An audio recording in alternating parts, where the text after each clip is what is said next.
ഞാൻ ഈ സർക്കിൾസ് ഒക്കെ വരച്ചു കൂട്ടുന്നതേ നമുക്ക് എപ്പോഴെങ്കിലും ഒക്കെ യൂസ്ഫുൾ ആയിട്ടുള്ള ഒരു ഐറ്റം ഉണ്ടാക്കി എടുക്കാനാണ്. ഇത് കണ്ടിട്ട് ആരും പേടിക്കണ്ടെന്നേ, നമ്മുടെ ഇന്നത്തെ ക്രാഫ്റ്റ് പേപ്പർ വെച്ചിട്ടല്ല കേട്ടോ. ഇതിപ്പോ എന്താണ് പേപ്പറിൽ ഇത്രയും വരയും വെട്ടും കുത്തുമൊക്കെ നടത്തിയിട്ടും പേപ്പർ കൊണ്ടല്ല ക്രാഫ്റ്റ് ചെയ്യുന്നതെന്ന് പറയുന്നതെന്നല്ലേ.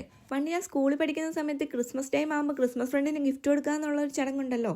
അപ്പോൾ ആ പരിപാടിക്ക് വേണ്ടിയിട്ട് ഗിഫ്റ്റ് വാങ്ങാൻ പോകുമ്പോൾ ഗിഫ്റ്റിനെക്കാളും കൂടുതൽ ആഗ്രഹിച്ചിട്ട് വാങ്ങുന്ന ഒരു സാധനമുണ്ട്. ഗിഫ്റ്റൊക്കെ പൊതിഞ്ഞ് കഴിഞ്ഞ് ഗിഫ്റ്റിൻ്റെതായ ഒരു ലുക്ക് കിട്ടാൻ വേണ്ടിയിട്ട് നമ്മൾ ടോപ്പിൽ വെക്കുന്ന ഒരു പൂ പോലത്തെ ഒരു സാധനമില്ലേ, ആ സംഭവമാണ് ദൈ ഉണ്ടാക്കിയെടുക്കുന്നത്.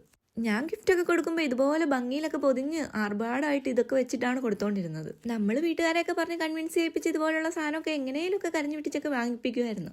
അന്നൊന്നും അറിയത്തില്ലായിരുന്നല്ലോ ഇതൊക്കെ ഇത്ര സിമ്പിളായിട്ട് നമുക്ക് ചെയ്തെടുക്കാനുള്ളതേ ഉള്ളൂ എന്ന്. പണ്ടേ എനിക്കിങ്ങനെ അടിപൊളിയായിട്ടൊക്കെ ഗിഫ്റ്റൊക്കെ കൊടുക്കാനായിട്ട് ഭയങ്കര ഇഷ്ടമായിരുന്നു. പക്ഷെ നമുക്ക് തിരിച്ചു കിട്ടുമ്പോഴേക്കോ ഇതുപോലെ ഒന്നും ഉണ്ടാവില്ല.